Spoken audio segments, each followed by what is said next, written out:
Hello दोस्तों, स्वागत है आप सभी का वीएफएक्स बॉय पर। ये हमारा पार्टिकल एडवेक्शन का सेकंड वीडियो है। अगर आपने फर्स्ट वीडियो नहीं देखा है तो मैंने यहाँ पे लिंक कर दिया है, आप पहले फर्स्ट पार्ट देखिए एंड ये हम सेकंड पार्ट जिसमें हम कंटिन्यू करेंगे हमारा पार्टिकल एडवेक्शन। हमने फर्स्ट पार्ट में वॉल्यूम बनाया था एंड सेकंड पार्ट में हम उससे हमारा पार्टिकल्स एडवेक्ट करेंगे। तो शुरू करने से पहले अगर आप इस चैनल पर नए हैं तो सब्सक्राइब कीजिए एंड बेल आइकन दबाइए, अपने दोस्तों तक शेयर कीजिए एंड अगर कुछ डाउट है तो आप कमेंट सेक्शन में पूछिए। एंड वीएफएक्स बॉय का एक कोर्स है सिनेमैटिक फायर इन हुडनी।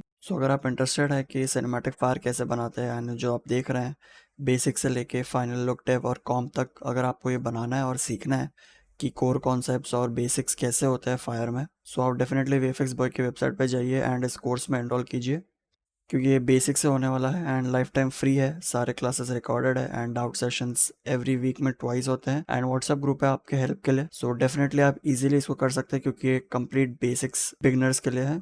अभी एनरोल कीजिए एंड मिलते हैं कोर्स में एंड इसी के साथ हमारा पार्टिकल एडवेक्शन हम शुरू करते हैं।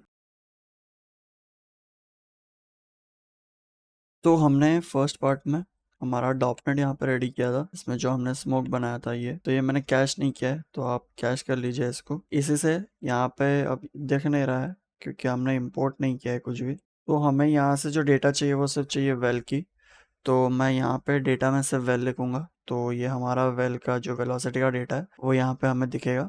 इसको आप कैश कर लो, फाइल कैश लगा के कैश कर लेना। इसके बाद हम लेंगे हमारा पॉपनेट, जो पॉप नेटवर्क होगा जिससे हम हमारे पार्टिकल्स बनाएंगे नेटवर्क करेंगे। तो फर्स्ट इनपुट में हमें हमारा ऑब्जेक्ट लेना है, जो हमने ऑब्जेक्ट बनाया लाइक जो इंपोर्ट किया था फर्स्ट इनपुट में वो आएगा। एंड सेकंड में हम जो ये डॉपनेट हमने बनाया, जो वॉल्यूम बनाया जहाँ पे, वो ऐड करेंगे। को विजुलाइज करके अंदर की तरफ चलते हैं। तो जैसे मैं अगर इसको डिफॉल्ट प्ले करूँ तो ये आपको दिखेगा कि कुछ पार्टिकल एमिट कर रहा है, बट ये लीनियर है ऑब्वियसली एंड हमको ऐसे नहीं चाहिए, हमको वॉल्यूम से एडवेक्ट करवाना है। यहाँ पे जो हमारा कॉन्टेक्स्ट रहेगा वो फर्स्ट कॉन्टेक्स्ट ही रहेगा क्योंकि हमने इसको कनेक्ट किया हुआ है। तो हमको उस तरीके से वो ऑटोमेटिकली जो हमारा डेटा आ रहा है वो यहाँ पे कनेक्ट हो जाएगा। इसके बर्थ में हम नॉर्मली चीज़ें रहने देते हैं, मैं थोड़ा बर्थ रेट बढ़ा लेता हूँ, एक constant birth rate. And expectancy, जो लाइफ एक्सपेक्टेंसी है पार्टिकल्स की, कि कितने फ्रेम्स तक वो लाइक जिंदा रहेगा मरने से पहले, तो ये मैं 2 फ्रेम रखता हूँ। एंड वेरिएंस दे देता है थोड़ा 0.3। तो बेसिकली लाइफ एक्सपेक्टेंसी क्या करता है कि ये मैंने यहाँ पे 2 दिया है तो वो 2 सेकंड तक जिंदा रहेगा। एंड वेरिएंस क्या करेगा कि 0.3 या तो 2 सेकंड के प्लस या तो 2 सेकंड माइनस में ऐसे लाइक अवेलेबल रहेगा वो यहाँ पे फ्रेम में। तो वेरिएंस और लाइफ एक्सपेक्टेंसी वैसे काम करती है, जैसे कि आप देख सकते हैं कि यहाँ पे 2 सेकंड के बाद ये यहाँ पे 2 सेकंड खत्म हो रहा है एंड उसके धीरे धीरे वो खत्म हो रहा है, लाइक डिसपेट होते जा रहा है, यहाँ से डिलीट हो रहा है। अब हमारा मेन इसमें गोल है कि हमको जो हमारा वॉल्यूम है उसके साथ एडवेक्ट करना है। तो उसके लिए एक नोड आता है पॉप एडवेक्ट बाय वॉल्यूम्स, तो मैं इसको यहाँ पे कनेक्ट कर लूंगा एंड इसको मैं ये कहूँगा, यहाँ पे सॉप दिया हुआ है, इसको मैं करूँगा सेकंड कॉन्टेक्स्ट ज्योमेट्री, यानी कि जो हमारा सेकंड इनपुट आ रहा है वहाँ से मैं इसको कह रहा हूँ कि आप कनेक्ट कर लो। तो जैसे ही मैं इसको कनेक्ट करता हूँ आप देख सकते हैं कि कुछ मूवमेंट हमको दिख रहा है हमारे वॉल्यूम के हिसाब से, कि हमारा वॉल्यूम ऐसा था एंड अभी तो काफ़ी जिटरी लग रहा है एंड लाइक ह्यूज लग रहा है पार्टिकल्स। तो इसको लाइक हमें ये अगर विजुअलाइज ऐसे नहीं करना है तो मैं क्या करूँगा, यहाँ पर टेक्सचर्स में राइट क्लिक करूँगा एंड इसको पिक्सल्स करूँगा। तो ये हमको लाइक बाय पिक्सल इसका विजुअलाइजेशन दिखेगा, लाइक वो पॉइंट्स काफ़ी मोटे दिख रहे थे तो एज अ पिक्सल करेंगे तो ये बारीक दिखेगा काफ़ी। तो ये कुछ इस तरीके से दिख रहा है जो हमारे वॉल्यूम से जनरेट हो रहा है पार्टिकल्स। तो इसमें मैं थोड़ा एयर रेजिस्टेंस बढ़ा लेता हूँ ताकि वो इतना मूव नहीं करे एंड स्मूथली पार्टिकल्स वॉल्यूम के साथ जाए। तो आप देख सकते हैं कि अभी मोशन इसका काफ़ी सिमिलर टू द वॉल्यूम है जो हमने बनाया था। तो अब इसका वेलोसिटी मैच नहीं हो रहा है शायद एंड थोड़ा सब स्टेप्स का भी इशू है इसमें। तो मैं इसको क्या करूँगा कि सोर्स में जाके जिटर टाइम है इसको मैं नेगेटिव करता हूँ। जैसे मैं नेगेटिव करके अगर वापस रीसेट करूँ एंड मैंने इसके इंटरपोलेट को बैक कर लिया, तो बेसिकली क्या करेगा ये कि जो हमारा पार्टिकल्स है लाइक एक फ्रेम आगे एंड एक फ्रेम पीछे, तो वो दोनों के बीच में एक वैल्यू ढूंढेगा एंड उसको मर्ज करेगा ताकि वो सीमलेस लगे एंड हमें स्टेपिंग का इशू नहीं है। एंड ये हमारे पार्टिकल वॉल्यूम के हिसाब से जा रहा है बट इसमें हमको थोड़ा और फोर्स देना पड़ेगा। तो मैं एक पॉप फोर्स लेता हूँ, पॉप फोर्स मैंने यहाँ पे लगाया एंड एम्पलीट्यूड दे देते हैं थोड़ा 2 एंड मैं रीसेट करता हूँ इसको। तो इसमें अब एक विंड का इफेक्ट जैसा भी है, मैं एक ग्राउंड कोलिजन दे देता हूँ यहाँ पे क्योंकि हमको एक ग्राउंड में कोलिजन भी चाहिए। ग्राउंड प्लेन लिया, एक मर्ज लगाया तो हमारे पास एक ग्राउंड प्लेन आ गया एंड एक कोलाइड भी हो रहा है उससे। हमको ग्राउंड देखने की ज़रूरत नहीं, तो मैं डिस्प्ले हटा देता हूँ। एंड एक चीज़ है जो मुझे अच्छा नहीं लग रहा कि ये हमारे पूरे बॉडी से एमिट हो रहा है। लाइक हमको पूरे बॉडी से एमिट नहीं करवाना, कुछ कुछ जगह से एमिट करना है। तो मैं पहले तो क्या करूँगा कि पीछे आऊँगा एंड जो हमारा वॉल्यूम है वो भी काफ़ी लीनियर तरीके से लाइक पूरे बॉडी से निकल रहा है। तो मैं उसको थोड़ा ब्रेकअप लाने के लिए एक एट्रीब्यूट नॉइज़ लेता हूँ। ठीक है, एट्रीब्यूट नॉइज़ को हम वेक्टर से हटा के फ्लोट करते हैं एंड हमको सीडी पे नहीं चाहिए, हमको चाहिए डेंसिटी पे। एंड डेंसिटी पे मैं थोड़ा वैल्यूज छेड़ के देखता हूँ, मुझे विजुलाइज करना है कि कैसा दिख रहा है। तो विजुलाइजर यहाँ पे है, तो जैसे इसको मैं प्रेस करूँगा एट्रीब्यूट ने उस पर, तो ये मुझे दिखेगा। अभी पूरा लाल है, तो मैं इसके थोड़े रेंज वैल्यूज चेंज करता हूँ, मल्टीप्लाई करते हैं इसको, मे बी इतना ठीक रहेगा। इसको एनिमेट करते हैं तो वो चेंज होता रहेगा। तो अब हमारा जो स्मोक रहेगा वो भी लाइक कहीं डार्क कहीं कम वैसा डेंसिटी रहेगा। एंड सिमिलर तरीके से मैं जो हमारी बॉडी है कैरेक्टर की, उस पर भी एक नॉइज़ दे देता हूँ, एक और एट्रीब्यूट नॉइज़ लेंगे एंड यहाँ पे मैं वेक्टर के बदले फ्लोट और एक रैंडम एट्रीब्यूट डालता हूँ। विजुलाइज करेंगे, इसका एलिमेंट साइज थोड़ा छोटा करते हैं, इसको भी एनिमेट करेंगे हम। अब मे बी जो हमारा इफेक्ट होगा पूरे बॉडी से नहीं आएगा, लाइक कहीं पे कम कहीं पे ज़्यादा रहेगा ऐसे। तो हमारे लुक के हिसाब से तो ये चीज़ फाइनल है, आगे इसमें और कुछ छेड़ने की ज़रूरत नहीं है। आप जो पार्टिकल्स का लाइफ है वो थोड़ा और कम कर सकते हो, से 1.2, क्योंकि वो अभी काफ़ी पीछे तक लाइक अलाइव है एंड आपका कैलकुलेशन डेटा ले रहा है। वो हमारे पॉप सॉल्वर के लिए इतना ही था। पॉप के लिए अभी ये सब कुछ विजुलाइज कर रहा है यहाँ पे, बट हमें सब कुछ नहीं चाहिए, तो मैं सिर्फ पॉप ऑब्जेक्ट्स लूंगा, ताकि वैसे पॉप ऑब्जेक्ट्स जो हमारा पॉप एलिमेंट है सब वो यहाँ पे विजुलाइज करेगा। इसको भी आप कैश कर लीजिए, फाइनल तो आप कैश कर लेना। अभी हमको इसके बेसिस पे दो चार चीज़ें बनानी है। जो हमारा पी स्केल है, हमारा कलर एट्रीब्यूट है, और हम पी स्केल और कलर पे दोनों पे रैंडम वैल्यूज़ देंगे। सो उसके लिए पहले हमको एक एट्रीब्यूट डिलीट लेना पड़ेगा, क्योंकि इसमें काफ़ी सारी चीज़ें हैं जो हमको नहीं चाहिए, तो हम उसको डिलीट कर देंगे। जैसे हमको सारी चीज़ें पॉइंट पे ही है, तो मैं यहाँ पे लिखता हूँ एवरीथिंग। स्टार का मतलब है कि एवरीथिंग, जो भी हमारे एट्रीब्यूट्स है जितने भी वो। एंड शिफ्ट 6 अगर आप दबाते हैं तो ये एक्सेप्ट का साइन आता है। तो ये क्या कह रहा है कि एक्सेप्ट फॉर वी, यानी कि हमारा वेलोसिटी, एंड एक्सेप्ट फॉर हमारा रैंड वैल्यू जो हमने बनाया था, फिर एज, लाइफ एंड आईडी। सो ये सब एट्रीब्यूट्स हमने बनाए नहीं है, बट हम जब पॉप नेटवर्क क्रिएट करते हैं तो ये एज, लाइफ, आईडी, वेलोसिटी, ये सारी चीज़ें हमको वो ऑटोमेटिकली बना के दे देता है। अगर मैं यहाँ पे आप देखूँ स्प्रेडशीट में, तो मेरे पास ये life, ID, random, age, velocity सारी चीज़ें हैं। एज बेसिकली, एज और लाइफ वही बता रहा है कि आपके पार्टिकल्स कितने टाइम के लिए अलाइव है एंड फिर कितने टाइम के बाद वो गायब हो जाते हैं। एंड आईडी तो एवरी पार्टिकल का, एवरी पॉइंट का जो हुड नेम है वो यूनिक होता है, वो हम कभी रिपीट नहीं होता, तो वो एट्रीब्यूट हमें हमेशा मिलता है। अब हम इसका कलर फिक्स करेंगे कि हमको कलर इसके एज के हिसाब से चाहिए, तो हम वो कलर को कैसे बना सकते हैं। तो मैं पहले तो एक एट्रीब्यूट वॉप ले लेता हूँ, क्योंकि इसके अंदर हम सारी चीज़ें बनाने वाले हैं। ठीक है, अब इसके अंदर हम जाएंगे तो हमारे पास एक इनपुट है एंड एक आउटपुट है। इसमें हमको अगर बाहर से कोई भी एट्रीब्यूट कॉल कराना है, क्योंकि यहाँ पे बहुत सारे एट्रीब्यूट्स दिए हुए हैं डिफ़ॉल्ट तरीके से, बट हमको और भी अगर कुछ यहाँ पे कॉल कराना है एंड ये यहाँ पे अवेलेबल नहीं है, तो उसके लिए हम क्या करते हैं, एक बाइंड नोड लेते हैं। ठीक है, बाइंड नोड में हम लिखेंगे रैंड, जो हमने बाहर एट्रीब्यूट बनाया था रैंडम, एंड उसके लिए एक रैम क्रिएट करेंगे कि हमें उसको एक रैम में डालना है। एंड इस रैम को मैं हमारे सीडी में डालता हूँ। तो अभी हमको ये कोई वैल्यू नहीं देगा, क्योंकि हमने इसे बताया नहीं कि किस बेसिस पे इसको ये चीज़ कैलकुलेट करना है। तो रैंडम के बाद में एक और बाइंड एक्सपोर्ट लूंगा एंड यहाँ पे लिख दूंगा मैं एन एज, यानी कि हमारा जो एज है पार्टिकल का, उसको हम यहाँ पे कॉल करा रहे हैं।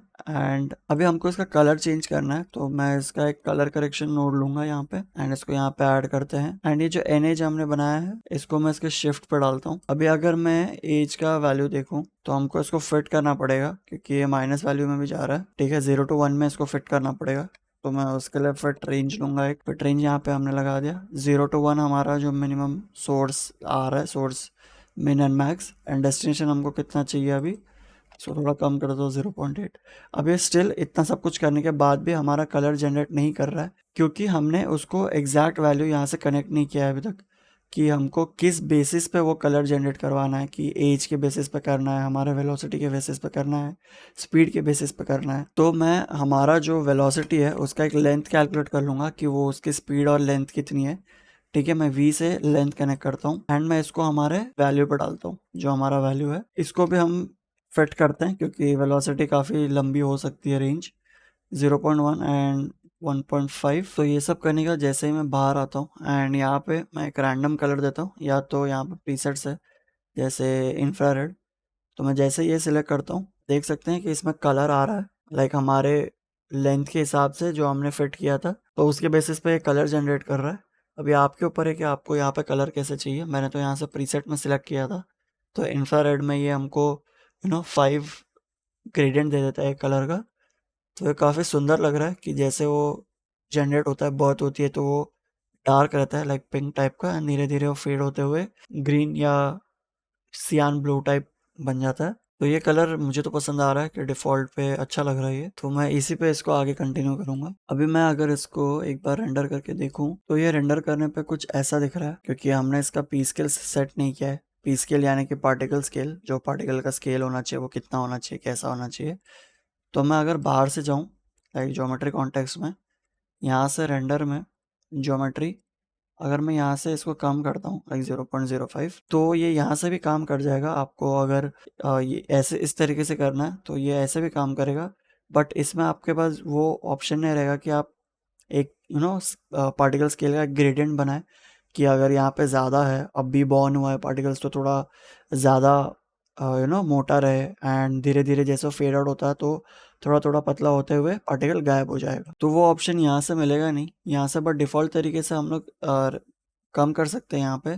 बट मैं क्या करूँगा को 0.05 पे रहने देते एंड अंदर जाके एक और एट्रीब्यूट वो लेंगे एंड इसको मैं लिख दूंगा पी स्केल, क्योंकि हमको पी स्केल पे काम करना है। अब मैं एक बाइंड लूंगा जैसे हमने लिया था, क्योंकि हमको हमारा एट्रीब्यूट चाहिए पी स्केल एंड एक और एट्रीब्यूट चाहिए हमारा एन एज, क्योंकि एज के ऊपर बनाना है हमें ऑब्वियसली ये जो हमारा पी स्केल होगा। एक मैं रैम्प लूंगा वापस से, रैम्प को इस बार हम कलर रैम्प से हटा के स्प्लाइन करेंगे। एन एच को मैं कनेक्ट करता हूँ इसके इनपुट पे एंड जो हमारा पी स्केल है उससे मैं इसको मल्टीप्लाई करूँगा, ये मल्टीप्लाई एंड मैं इस बार अभी बाइंड एक्सपोर्ट लूँगा। पहले हम बाइंड लेते थे क्योंकि हमें कॉल कराना था, इनपुट करना था।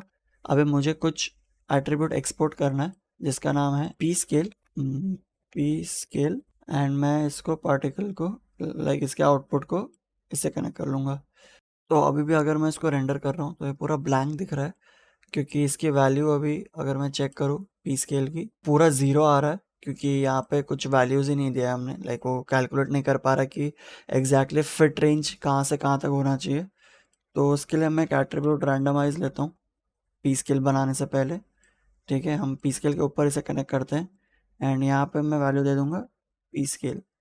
जैसे मैंने वैल्यू दिया ये हमें कुछ आउटपुट दे रहा है यहाँ पे। तो पहले तो मैं डायमेंशंस 1 करूँगा क्योंकि हमें एक ही वैल्यू चाहिए एंड यहाँ पे मिनिमम एंड मैक्सिमम का थोड़ा एक वैल्यू दे देता हूँ मैं कि इतने रेंज में लाइक 0.02 से लेके 0.06 के बीच में ये पी स्केल होना चाहिए हमारा। अगर मैं सिर्फ एट्रीब्यूट रैंडमाइज दिखाऊँ आपको तो आप देख सकते हैं कि सब पूरा लीनियर है। मैं स्नैप लेता हूँ कि पूरा ये जितने भी पार्टिकल्स दिख रहे हैं आपको लाइक एक ही साइज़ के एंड पी स्केल अगर मैं विजुअलाइज करूँ तो आप देख सकते हैं कि शुरू में थोड़ा लाइट है, लाइक थोड़ा डार्क है, ज़्यादा है एंड धीरे धीरे जैसे फेड हो रहा है हमारे पार्टिकल्स छोटे होते जा रहे हैं। तो थोड़ा और ऐसे करता हूँ एंड इसको रेंडर में हम थोड़ा और छोटा करते हैं, क्योंकि बाहर से अभी मैंने 1 रखा था डिफ़ॉल्ट, तो 0.05 करूँगा तो ये कम्प्लीटली पार्टिकल्स की तरह दिखेगा। आपके ऊपर है आपको कैसा लुक चाहिए इसको। अगर आपको थोड़ा बड़ा करना है पॉइंट्स को तो आप इसको बड़ा कर सकते हैं, मैं इसको छोटा ही रखता हूँ। अभी पार्टिकल काउंट बहुत कम है इसलिए ये इतना लाइट दिख रहा है। अभी अगर मैं पार्टिकल काउंट इसका बढ़ाऊँगा तो ये काफ़ी अच्छा दिखेगा और 50,000 करता हूँ मैं। मैंने मेरे पार्टिकल काउंट को बढ़ा दिया, डेफिनेटली थोड़ा टाइम लगेगा सिमुलेट होने, बट ये अभी बेटर दिख रहा है। बट मैं थोड़ा और हाई रेस जा सकता हूँ। तो ये हमारा प्रीवियस था जहाँ पे पार्टिकल्स बहुत कम थे एंड इसमें मैंने 5 lakhs कर दिया, तो ये पार्टिकल ऐसा दिख रहा है। तो पार्टिकल के लिए खास बात यही है कि इसमें आपको रेंडर करने के लिए कुछ लाइट्स वगैरह नहीं चाहिए, ये अल्टीमेटली ऐसे ही अच्छा दिखता है। इसमें भी नॉइज़ आ रहा है तो मैं अगर मंत्रा पे जाऊं एंड इसका नॉइज़ पिक्सल सैंपल्स बढ़ा दूं, स्नैप ले लेते हैं। रेंडर टाइम ज़रूर बढ़ गया बट थोड़ा कम नॉइज़ी है। एंड एक और चीज़, आप जब मंत्रा रेंडर करेंगे तो ये जो रेंडरिंग इंजन है ऐसे पार्टिकल्स के लिए हम यूजुअली इन जनरल हुडनी में हम दूसरा एक रेंडरिंग इंजन यूज़ करते हैं जिसका नाम है micro polygon physically based rendering. तो इससे क्या होगा कि ये स्पेसिफिकली पार्टिकल्स और पॉइंट्स रेंडर करने के लिए बनाया गया है, तो इसमें जल्दी और स्मूथ तरीके से लाइक पार्टिकल्स रेंडर हो जाएगा। तो आप मेक श्योर कीजिए कि आप ये रेंडर इंजन यूज़ करें। मैं इसके थोड़ा सैम्पल्स बढ़ा देता हूँ, लाइक 2 and 16। तो आप देख सकते हैं कि ये रेंडर काफ़ी जल्दी हो जाता है। तो पहले से काफ़ी अच्छा है, ज़्यादा अभी भी नॉइज़ है बट कंपैरेटिवली अच्छा दिख रहा है। इसको आप बाद में भी डीनॉइज़ कर सकते हैं, लाइक कॉम में जाके इसको डीनॉइज़ कर सकते हैं वापस। तो इसमें मोशन ब्लर नहीं है, तो इसमें हम एक मोशन ब्लर ऐड करेंगे। मोशन ब्लर के क्या करेंगे, बाहर चलेंगे सिम में, जो हमारा ज्योमेट्री कॉन्टेक्स्ट है जिसके अंदर आपने सारी चीज़ें बनाई है। तो हम सैम्पलिंग में जाएंगे एंड यहाँ पे नो वेलोसिटी ब्लर को वेलोसिटी ब्लर करेंगे। और वो करने के बावजूद भी यहाँ पे कुछ हुआ नहीं, एकदम सिमिलर ही दिख रहा है। क्यों? क्योंकि यहाँ पे हमको हमारे रेंडर नोड में अलाउ मोशन ब्लर करना पड़ेगा। जैसे मैं ये करता हूँ तो दोबारा रेंडर करेगा। अगर मैं आपको दिखाऊं तो आप देख सकते हैं इसमें एक मोशन है, एक मोशन जनरेट हो रहा है इसमें। जूम करके दिखाऊं तो थोड़ा स्मूथनेस आ गया एंड वो ब्लरीनेस आ गया जो कैमरा ब्लर में रहता है मोशन ब्लर में। तो मोशन ब्लर, तो उसको रेंडर भी कुछ इस तरीके से करना है। होपफुली आपको ये चीज़ समझ में आया हो एंड काफ़ी ईजी था एंड अच्छे तरीके से मैंने आपको समझाया। अगर आपको कोई डाउट है तो आप कमेंट सेक्शन में मुझे बताइए। एंड अगर इस चैनल पर नए हैं तो ऑब्वियसली आप सब्सक्राइब कीजिए एंड अपने दोस्तों तक शेयर कीजिए ये सारे इन्फॉर्मेशन। एंड जैसे कि मैंने कहा कि हमारा cinematic fire and Houdini course available है वीएफएक्स बॉय की वेबसाइट पर। अगर आप इंटरेस्टेड है तो एनरोल कीजिए एंड मैं आपसे बात करूंगा कोर्स के रिलेटेड। अगर आपको कोई भी इशू रहेगा तो उसके लिए व्हाट्सएप ग्रुप है, हमारे डाउट सेशंस है। जो हमारा कोर्स है वो लाइफ टाइम अवेलेबल रहेगा एंड ऑफलाइन है पूरा, तो आप जब चाहे जहाँ चाहे देख सकते हैं। आप एनरोल कीजिए क्योंकि बहुत जल्दी इसका सेकंड बैच शुरू होने वाला है। 20 तारीख से शुरू होगा शायद, लगभग अभी कंफर्म नहीं है बट 20 या 22 के अराउंड ये कोर्स शुरू होगा जो सेकंड बैच होगा। फर्स्ट बैच ऑलरेडी चल रहा है एंड ऑलमोस्ट कंप्लीशन पे है। एंड इसी के साथ साथ मैं एक हुडनी बेसिक टू एडवांस का भी कोर्स करने का सोच रहा हूँ जिसमें मैं आपको सारी चीज़ें बताऊँ। सो इसी के साथ इस वीडियो के लिए सिर्फ इतना ही। होपफुली आपको समझ आया हो। Thank you so much for watching. सीखते रहिए एंड क्यूरियोसिटी बनाए रखिए। Thank you.